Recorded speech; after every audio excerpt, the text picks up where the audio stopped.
the Monday, March 8th, 2021 meeting of the South St. Paul School Board, coming to you from the City Hall of South St. Paul. Lisa, could you please take the roll? Inspector Raj. Present. Inspector Weber. Yes. Inspector Laliberty. Here. Inspector Arndt. Here. Inspector Felton. Here. Inspector Diaz. Here. Chair Walker. Here. That's 7 present at 6 o'clock. Thank you. Please join us in the Pledge of Allegiance.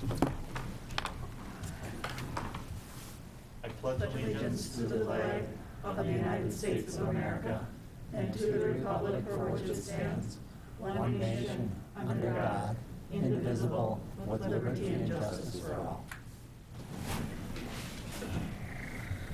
Well, once again, thank you and welcome. The first thing on the agenda is to approve the agenda for tonight and the minutes of our past meetings, and then we'll get to the good stuff. So approval of the agenda and minutes, and that's tonight's agenda, March 8th, 2021, and the Committee of the Whole meeting minutes from February 22nd, 2021, and the school board meeting minutes from February 22nd, 2021. Do I have a motion for their approval? So moved. Thank you. And second? Second. Thank you. Any discussion? Hearing none. All in favor, please say aye. Aye. Any opposed, nay? The motion passes and the agenda and minutes are approved. Well, we will start off with the quality in action. Tonight we have an exciting presentation from the middle school. We'll see if Dr. Webb wants to say a few words. Sure, I sure do. So we are very fortunate to have our new middle school principal, new this year to South St. Paul, Leah Borg, here. She's brought a couple of her all-star staff members with her, and they're going to give an overview of the BARR program in South St. Paul. So Leah, welcome. Welcome. Hi. We have Jenna Hack, who teaches 6th grade science, and Manny Spragle, who teaches 7th grade individuals and societies with us today. And hopefully, and Mr. Aaron, I'm going to bring you one of the handouts. I think I missed you. We're going to tell you about BARR. Thank you. Yeah, you're welcome. So, I'm so old school, I printed my presentation. At the beginning of the year, I asked teachers about taking paper attendance, and everybody kind of gave me what is paper attendance? So what is BARR? This one is the right computer. There we go. So today we're going to talk about what is BARR. We're going to talk about a term in that BARR manual called I-time, and we're going to have you participate in a shortened version of the Commonalities Activity, and then we're just going to debrief and talk about how that activity has helped our students this year, and then answer any questions that you have. So the BARR, the Building Assets Reducing Risks, is a program that we started in the middle school just this fall. We got a grant from Anderson Windows to start sort of last minute, and we, in November, trained our staff in a 2-day training. We are really happy with the training. It was exciting. It was of the professional development that I've had outside of districts, it was one of the best. It is very strength-based, so making sure that we are first looking at strengths and not problems, and making sure that we build off of those strengths in order to solve problems. We make sure that we are creating positive, intentional relationships and use data in all of the meetings that we have to guide our improvement for students. One of the big components of BARR is to practice these I-time activities, and so that's what we're going to do today. So the purpose of an I-time is that students will feel a positive climate. They will engage with each other and kind of examine their own ideas as well. So that's the I in I-time. It definitely encourages physical movement when we're not in a distance learning format, and it's also oftentimes promoting gratitude and positivity. So making sure that students are not just looking at their deficits, but also not looking at their deficits, but instead really looking at what they have to offer in the community benefits when they are there. We also want to make sure that we highlight that when students engage in I-time activities, they're more likely to participate in some of that more challenging academics because they've had, in that space where it happens, they've felt positive about themselves and therefore are able to look at challenging academic courses and activities in sort of a new light. So, again, the wrong computer. Here we go. So Mr. Spreigel is going to introduce you to that commonalities paper that I put at each of your spots. I really love looking at this, and I'm really glad to be here to see all you guys. It's super funny because just walking in and talking to Lisa and just having experiences with your guys' kids, or even having like growing up with some of your kids or being coached by some of your kids, it's really funny because all of your kids are the people that I've interacted with, kind of have all of those qualities that we're trying to help, develop in kids, and then we're all at different places. And so during distance learning, this is really great, especially. But this commonalities activity on the surface level, it looks pretty Mickey Mouse. You kind of think like this is like what we got a grant for to talk about this kind of stuff. But really, it's actually when you get down deeper, it's so much more than that, and it's so great. Especially when there's just so many things like literal barriers and also just symbolic barriers between kids these days that are higher and higher. So if we can, I put them all on you got them all? here. Yeah, Okay. they're all on there. And they have them? Yep. Okay, so this is great. This is good. But anyway, so during distance learning right now, this would be something we would do in connections or even in class. And the stuff we've been doing in connections with 7th grade really kind of mimics this stuff. And this is great though because like me, as an experienced educator though, I still a lot of times fall into the kind of one-trick pony. Like this is who I am. This is how I talk. This is how I think. And that resonates with a lot of people, but there's a lot of people it doesn't. And so the reason why I-time is so great and why doing stuff like this is so good is to help give veteran teachers some fresh ideas of something like, you know what, this doesn't look like much, but really when you get down and just entertain it, it's actually pretty great. And so there's some really great resources that we've been doing with BARR, and it's been really positive. If we were to do this commonalities activity, part of and talking about just, it's kind of, there's a lot of different terms that something like this has had throughout the years. If we were doing this, the ones I'd probably highlight the most, that I feel like I highlight all the time, is just talking about food and then asking kids like, hey, what's a favorite food we have? And then from that, it really kind of comes down to, it's kind of like, like I'm some sort of puppet master, because there's two things that are going to happen.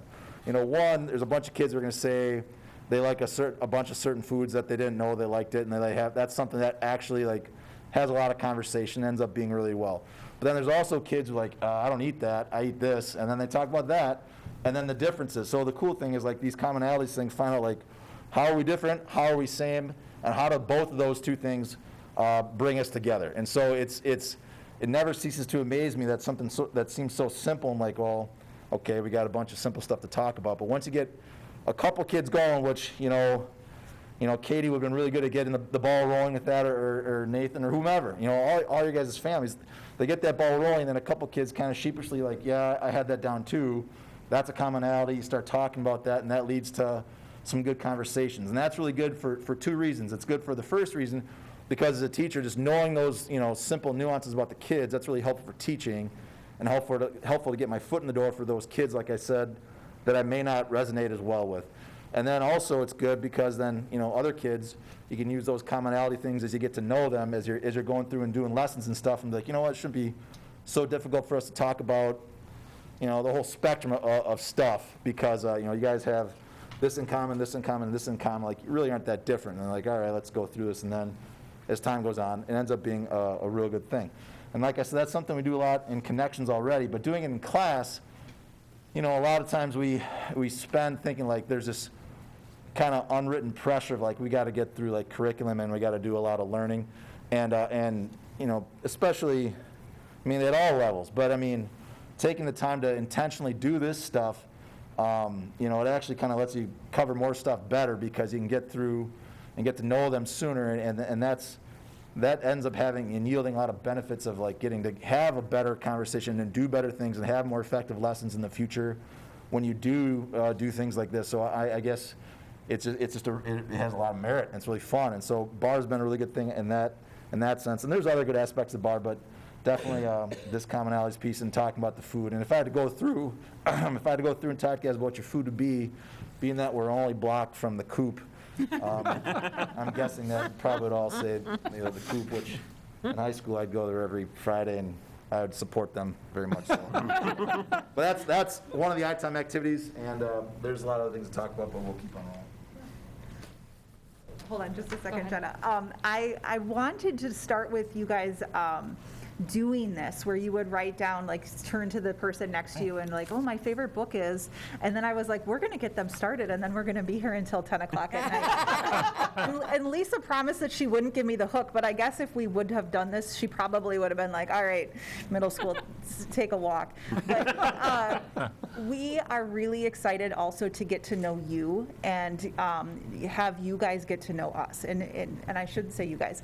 Everyone. We want everyone to get to know our middle school, and we want to know the board and all of our families. And so just know that, like, the next time I see you, I'm probably going to ask you, like, what's your favorite book? Or what book are you, what's the one that's on your bedside table? And just know that these are the questions that we want to talk about, and so that we can start those conversations about school. And know that we aren't just applying this to students, but families too. So Jenna's going to tell us a little bit about what the kids said about this article, or this activity. All right, so teachers have been, one good thing about the BARR training was it wasn't, there's multiple training aspects and there's multiple things to know about BARR, but I felt like we could hit the ground running with the things that we learned the first day of training. And one of the things was iTime. We can implement these right away. And we started to, and I think we made it a goal that each student would have an iTime once per week in a class, which means that each teacher in the grade would implement an iTime every few weeks. And I really appreciated being given the go-ahead to set aside content and give time and space to that social and emotional learning, and like the feeling of community in my class. I did have students, I did the commonalities in my science class, and I had kids speak up that I hadn't heard speak up for the last few class periods, and share, and they got really into it, and they seemed really engaged by these types of conversations with their classmates, especially when they had something in common and they said, oh yeah, me too. And then of course it digressed into side conversations, which was great. But they all wanted to talk about what they had in common with each other. So I spoke with the 8th grade, and one quote that popped out to me was, a kid said, why don't we do stuff like this in school all the time? And it seemed like, engagement was high with all the teachers that I've spoken to who have tried iTime activities. They said that engagement was high and kids liked it. So, two important things too are, I think it's not only important for us as staff, I know it's important for us as staff to build relationships with our students, but also to have a really functional classroom and a class where kids feel safe. They need to have relationships with each other. So this is also a way to facilitate that, in addition to the teacher-student relationship. So, yeah. Great. You just hit the space bar. Okay. Thank you. So what's next? We are going to continue to train the staff as part of that BARR grant. We have training coming up, and so every other week I meet with an official from BARR. We plan out, okay, what are the next steps as far as implementing meetings and implementing the next, how do we go further in our implementation? And my next meeting is with our BARR official on Thursday. She's going to help us get our PD planned for next fall, and so I'm looking forward to that. One of the things that also BARR provides for us is some coaching. And so officials from BARR have been coming to our teacher collaboration meetings and giving us tips and tricks on how to improve those. The person that we work with, her name is Acadia, she came and saw some of the things that I was doing with risk review and said, you know what, you guys really need to have a parent advisory group. And so that's something that we started in the middle school at the beginning of the month in March, and we'll have another one in the beginning of April. And we want parents to be involved with giving us their perspective. How is this coming home and looking for their students? What is what is challenging and what is rewarding for our students, and how is that showing up at home? We want to continue to make sure we're building up our students. We want to reduce some of those risks and really leverage their assets, and so we're really excited about that.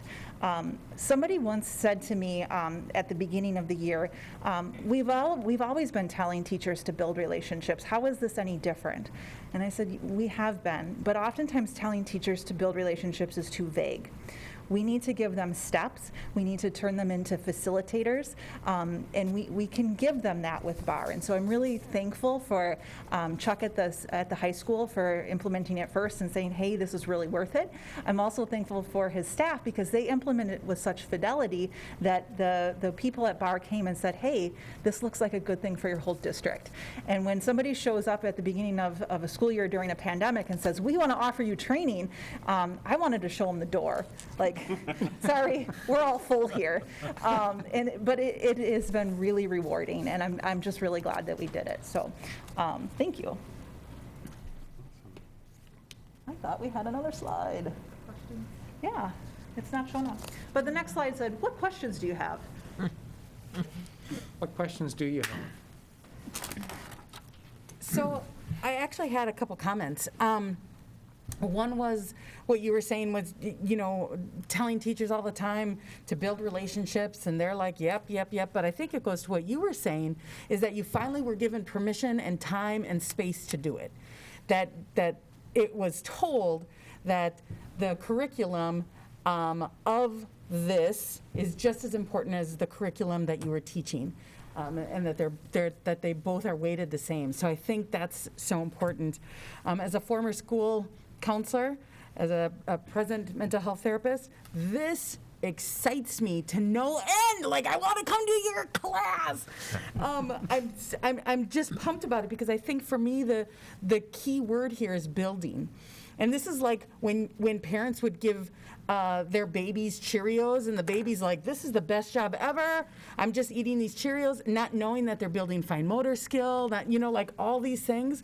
And I feel like that's what this is that they're doing these great fun activities that's building how they speak to each other. I feel like it's so preventative instead of us trying to intervene when it's, when feelings are big. So this just excites me. Thank you for taking it on, for continuing to learn new things, and really bringing it to your class and to us. I love it. Yeah, it's funny, like when we were talking about the BARR piece, just like I said when I was earlier talking about just being just kind of a more veteran teacher, for a lot of years when I first started, we had a different schedule, a different model where we had core time, and that time was, it was really valuable, and it provided a lot of those things that we're doing now. And so another one of the things, you talked about getting parents involved, like with our BARR meetings every Tuesday, I meet with the teachers that I work with, we take and invite a couple kids who are struggling in life, and then we kind of have like this little mini I-time piece where we just have a meet where like one or two kids will show up, and then they'll meet with all of our teachers, and we talk, and then we kind of have this format that we do, like really what will happen is Thursday, Friday, or Friday, Monday, Tuesday, I'll like, hey, so-and-so, can you come to this meet? We just want to talk with you. And then, if the kids bite and then they show up, it's us, the teachers that he has, and then that kid. And then we'll talk to them and kind of go through and do a lot of this commonality stuff, because a lot of times during distance, we don't always have time to do that, like in a Google Meet. It doesn't lend itself well to that when you're, it does, but not when you don't always have eye time. I mean, it's just, you can get off track and devolve. But doing that there has been really helpful, and that's kind of like when we used to have core, like we'd have that time to like, all right, we're going to pull this kid in, we're going to talk to this kid for a little bit, get them on the same page. And then it's also been really helpful with parents, like you talked about, and being a good bridge to have, parents come. There's some parents that are coming on Tuesday because their kids have been kind of just, it's just a challenging time to be an adolescent. So BARR has kind of helped reignite that flame and give us a good platform to kind of re-implement these tools that have been really helpful and successful in helping us be effective educators in the past, kind of just 2.0 with now. And at the end of the year here, are you seeing that kids are data-wise, listening better? That's kind of a hard thing to measure, but you can see it, right? You can see when these topics get a little bit harder that maybe they have bigger differences of opinion, and how are they respecting that? And I just think, what great life skills that you're building here for when they're out in the workforce, and somebody makes this comment and they feel absolutely the opposite. How do you handle that? I think this is just such a great skill builder. Absolutely. Yes. Dr. Webb?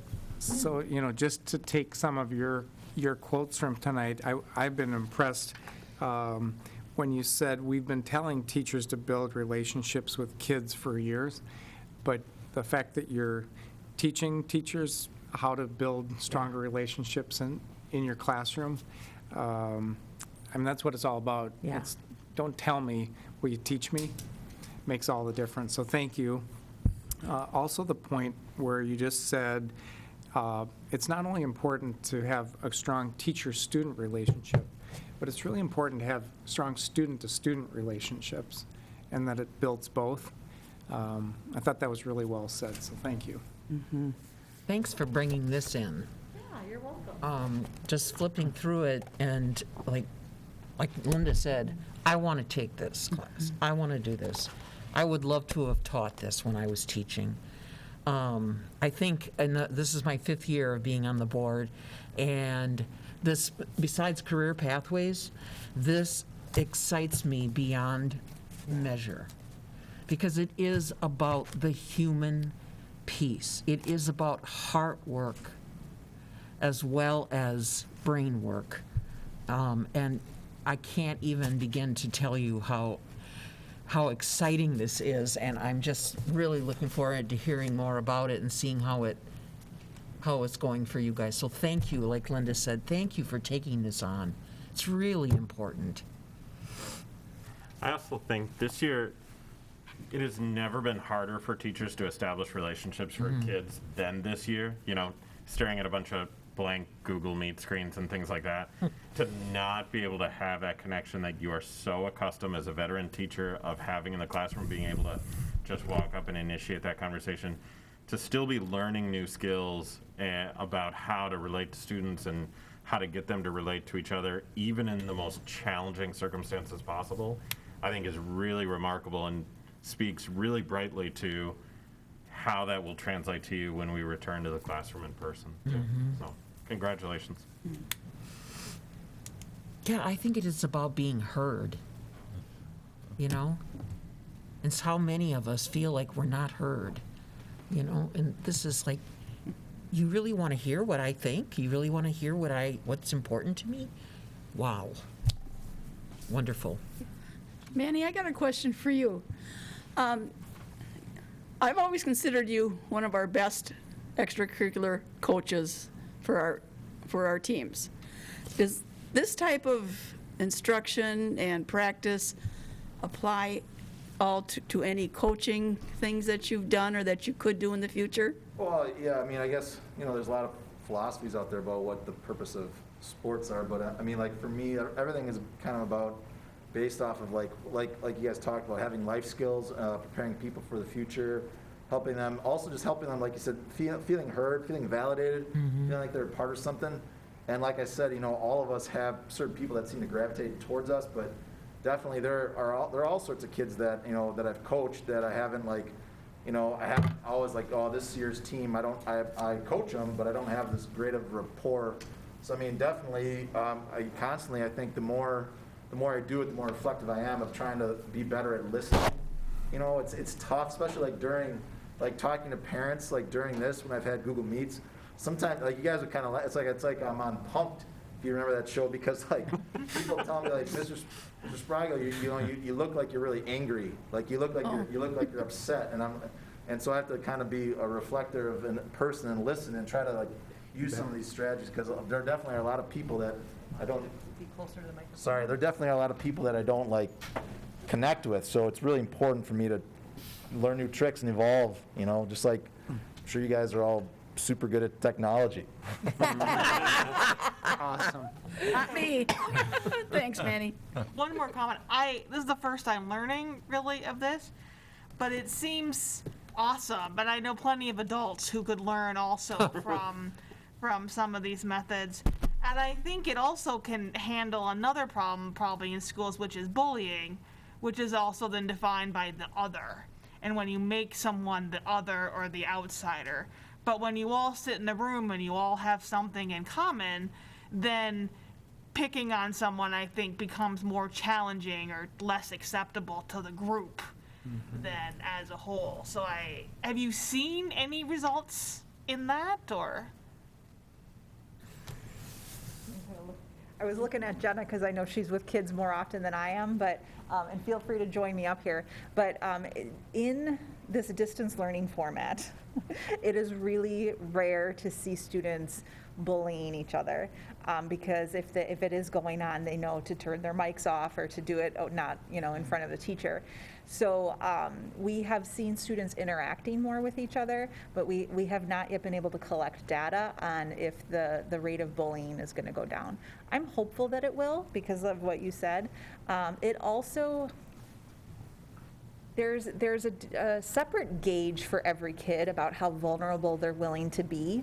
And so for each of these activities, asking them to maybe pick, share your favorite food might be a lot less vulnerable than sharing your family situation or where you were born.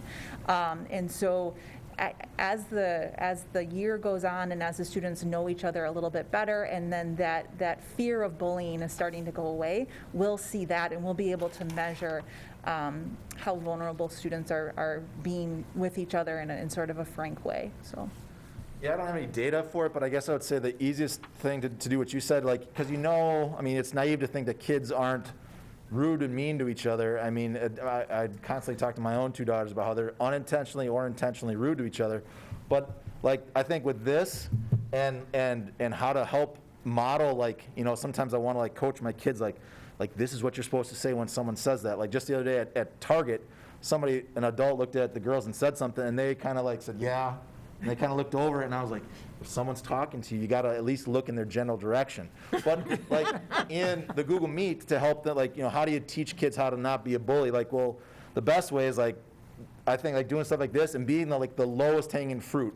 So there is no better target for you in class. So then that way, like, all the kids, like, want it, because, like, it is funny, because, like, you turn the chat bar on and, like, you say something, and you're like, okay, like, some kids, like you said, some kids clearly are uncomfortable. Like, I'm going to be the sacrificial lamb, and I'm going to say something that gets everybody gang up on me. And that is a really good way to get them to, like, talk about stuff. And then that's when you can be like, hey, and this is where I get a chance to talk about, like, differences and talk about, like, why it's okay to be different and why this is what you should say when people say things to you for things that matter, not, like, what food you like or what movies or whatever or what animals you sleep with, but, like, instead, like, things that are, like, out there in the real world when there isn't an adult to protect you and help, mediate the situation. So I think that's a good way to use these things to kind of help demonstrate, like, how do you combat kids when they're acting questionable. Yeah. I have one comment left. I had been in a meeting with an educator from St. Thomas last weekend, and he was talking about, like, the robot life and this generation that we're in, that kids nowadays, what they're learning is really, all computer, all tech savvy, and we can't compete with that. But what sets people apart in this generation is going to be their humanity. And that's what you are teaching, is humanity here. So again, bravo to you. Thank you. I have one last comment, just because I want to keep you here longer. But Manny, you seem like you must have had some outstanding coaches. Am I correct in assuming that? Yep. Okay. I don't know if the mic will pick me up, but, yeah, I did. There's all sorts of great coaches, all sorts of great teachers. You know all of them, so some better than others. Great, and I'm very much excited for your program, and thank you for your efforts, but I do have one negative question. Jeez, here we go. Yeah, here we go. My question is, are you getting any resistance from other teachers on your BARR program saying, well, yeah, this is not going to work and, it's a waste of my time? Because I know teachers could tend to lean that way once in a while, just my experience. So between the three of you, are you catching any teacher resistance? When I reached out to ask people how their experiences have gone with these, specifically iTime, maybe not specifically BARR, the program, but iTime, I heard nothing but positive feedback, and it wasn't just enjoyable for the kids, but it was enjoyable for the staff as well. I guess the only, thing is kind of what Leah alluded to earlier, where, we, in this new learning model, we're told, hey, there's this program we're gonna start, And at first, I think there was a little apprehension. I have to be honest, like, oh no, like what are things gonna change drastically? And really, it just easily fit into a lot of the good things that we were already doing. It just kind of gave more structure and more time and gave us permission to say, okay, like I know it's important to do these things to build relationships, but now I'm actually being told through this program and, my boss that I can take 20 minutes out of my science lesson and actually do this. So I've gotten overwhelmingly positive feedback from the teachers that I've spoken with about it, so. Great. Yeah, I guess I would say like you do things a certain way for a certain amount of time. You feel good about it. I just recently I have kind of big feet. I just got, we have a Peloton at home. I just got some shoes finally. We couldn't find shoes that fit me. And I put them on at first, and then they were super uncomfortable.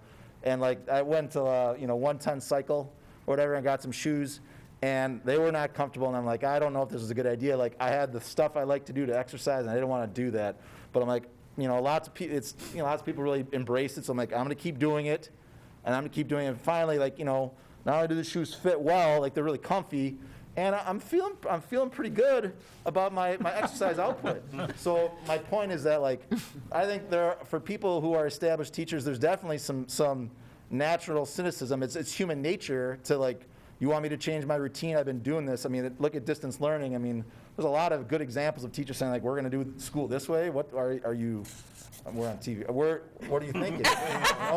So I mean, definitely there's for sure some resistance. But the thing is, like, if you have an open mind and embrace it, there's a lot of good things. And it kind of like Jenna said, like, it does work into what we're doing. And once people start seeing results with kids like that, it's like, well, how do you really question it? I mean, it doesn't get everyone, but like, it's everything's a work in progress, especially when you teach in middle school. Like sometimes the stuff you're doing now, you don't really see the benefits till down the road, and that's the challenge of teaching middle school. But like, the shoes fit good, and I'm feeling good, and I'm glad I got them. So I would say the same thing about BARR. Yes, and Mr. Aaron, I think one of the things that I noticed right away when I came on board was that if I could sell the 7th grade team on any of it, it would go far. And 7th grade picked it up quick, so we're moving right along. It can only get better. Yeah, definitely. And thanks again for your effort and hard work, and it's an exciting program that I hope we can see the results of in a short time, because I'm not going to be here that much longer, really. So, I think it's a really good sign that for quality in action, time we never spend a half an hour. No. No, not at all, not at all. But I think I'll call the coop. will you call and get me a double cheeseburger? I just think that it shows, they're really enthusiastic and supportive of what you're doing, so thanks. Yes, thank you. Well, thank you. Thank you again. We give them one more You round. want these back? You want these back, I'm assuming. So Are you sure? you can keep those books. So BARR gave us print copy books and they gave us digital books. And that's volume 1. They only gave us hard copies of volume 1. There's 3 volumes. The teachers do not care for books anymore. They would like the digital copy. Oh, my gosh. Jenna has one with tabs, but they're yours. Oh, well, thank you. Thank you. Thank you. Thank you so much. I still like books, so I'm happy Me, to I'm a have book. it. We're old school that way. Yeah, I guess so, Totally. I guess so. I want a book in my hands. Well, what a great presentation, like you Yeah. said, that's Nikki pointed out, that's more time than we usually For sure. give for quality in action, but to teach a life skill like that, building relationships, is such an important thing in every aspect of life. So it's just encouraging to see their enthusiasm with it and such. So I thank them for coming in. We now move to the reports section of our agenda. Tonight we would tell you about any of our public listening session submissions, except there weren't any. So we want to remind everyone that even though the face-to-face listening sessions have been suspended because of the pandemic, we're still accessible. The protocol to get a question to us is out on the school website. You can follow that, or you can pick up the phone and give any one of us a call and talk with us that way. So all that information is out on the school website. We encourage you to use it. We'd love to hear what you're thinking. And then the next report is our superintendent report, and see what's going on around the district with Dr. Webb.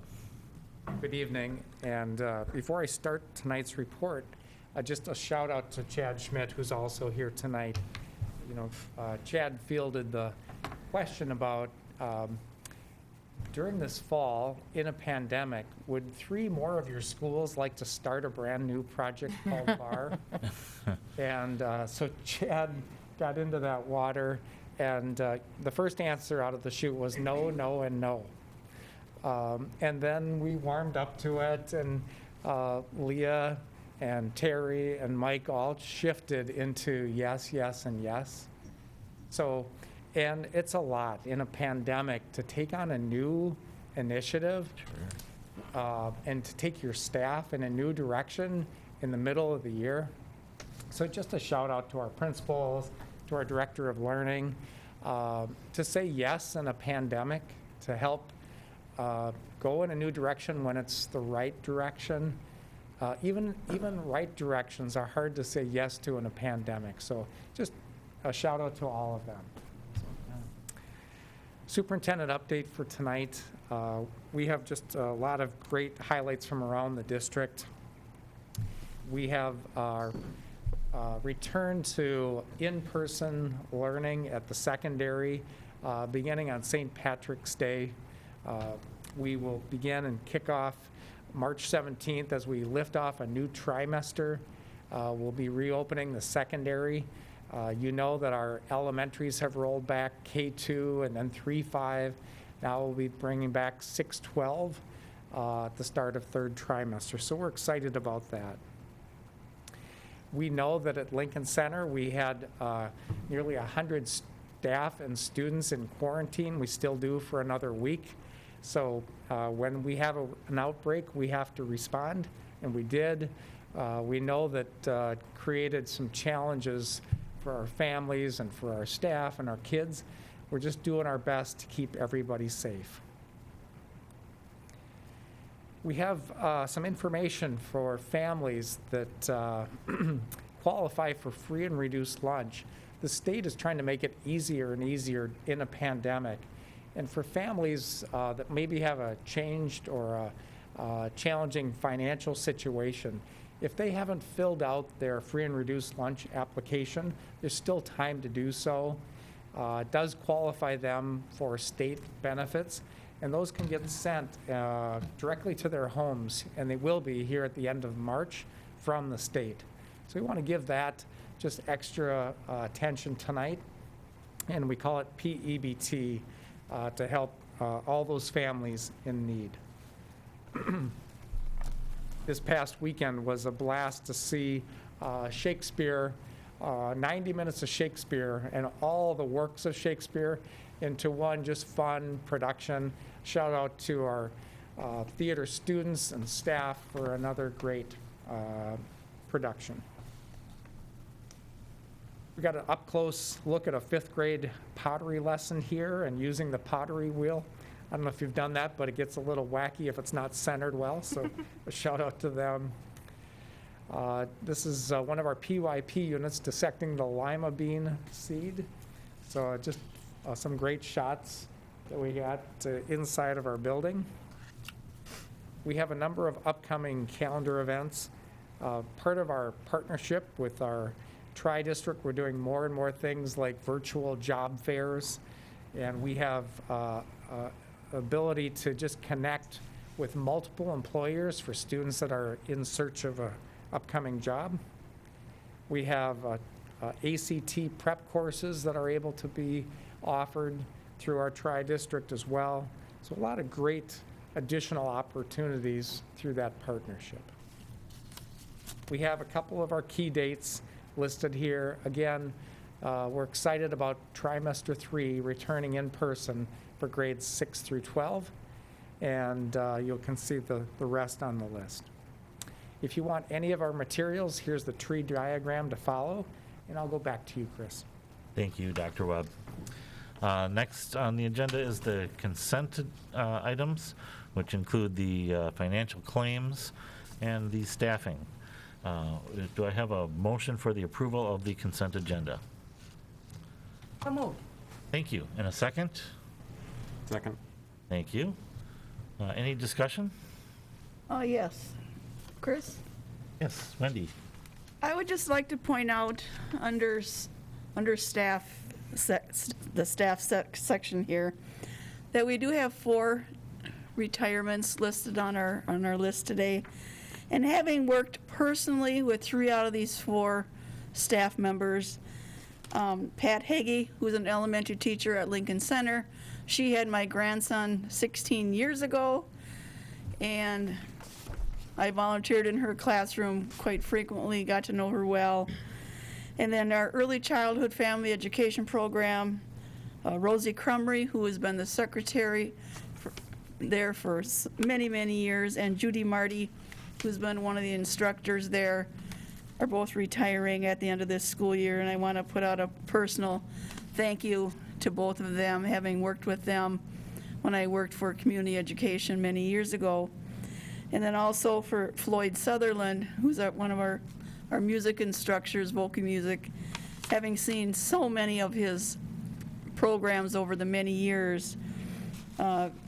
Floyd, you've always done such a great job with our students, teaching them music and some instrumentation type things. So to those 4 staff members, congratulations on your retirement, and we wish you the best and hope that you enjoy your retiring years. So thank you. Thank you, Wendy. Any other discussion? If not, all in favor, please say aye. Aye. Any opposed, nay? The motion passes and the consent agenda is approved. Next 2 items, policy review and business items. There's nothing on the agenda for tonight, so we'll skip over those and move on to the informational items and invite our board members to report on committees or anything else that they have seen. And we'll start off to my left with Wendy. Okay. The first couple things that I have are things that I've taken note of out of the St. Paul Pioneer Press newspaper. Our girls hockey team is listed is number 6 in the state, so we congratulate them, our girls team.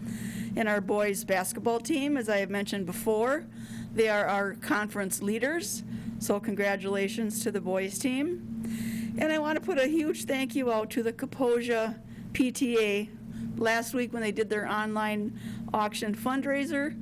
Thank you for all that you did. I was outbid 6 times, but I did get to purchase one of the items that I was bidding on. So, and I know they raised over $4,000, so that's great. Congratulations to the PTA and for all their work. And I want to send a personal thank you out to Shawnee Kruger, who was our district nurse COVID coordinator Shawnee has worked really, really hard in support of district staff. And whenever I have had questions regarding any COVID information, when I would write to Shawnee, she would respond right away, right back. And I just want to thank her and her nursing staff for all that they have done to help our district staff and to help keep us safe. So we appreciate everything that you've done. Thank you very much. Thank you, Wendy. John? Sure. I want to give a shout out to the Lincoln teachers who had to pivot so quickly over this last week. It is a remarkable undertaking to transition in that learning model that they're doing, and I just want them to know how much we appreciate all of the hard work they're doing, both in educating our kids and keeping them safe. And also this last week I was introduced to KECCO News, that I was so deeply entertained with and watched more of the videos than maybe I should have, just because I loved seeing the passion and excitement for their school and their students. So thank you. Thank you, John. Nikki? Nothing at this time. Okay. Bill?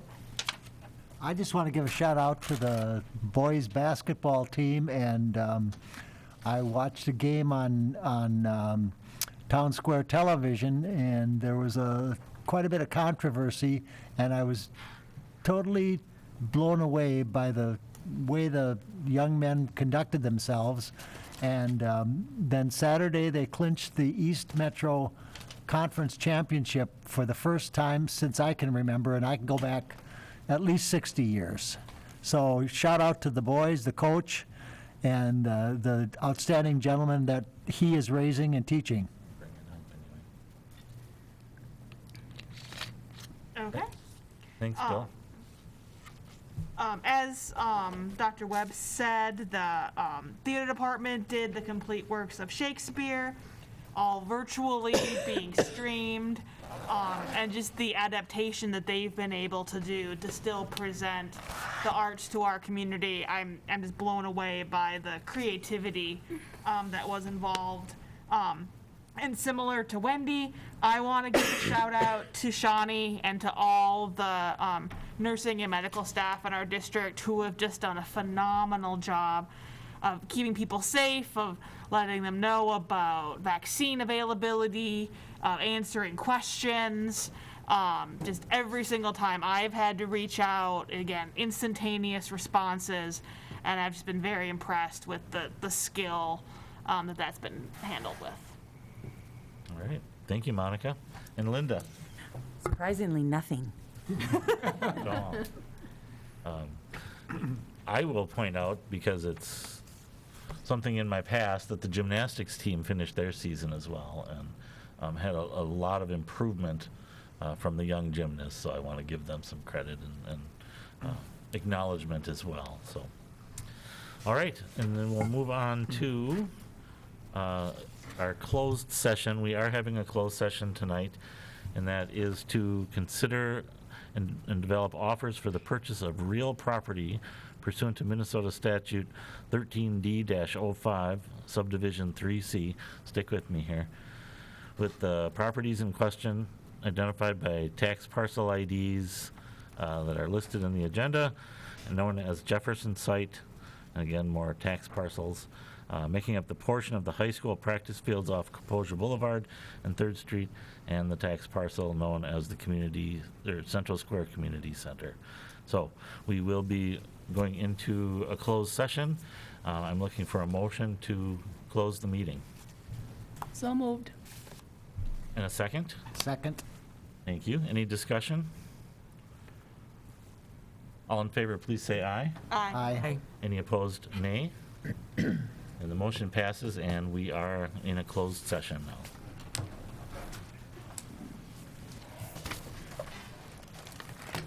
You can take your notepad.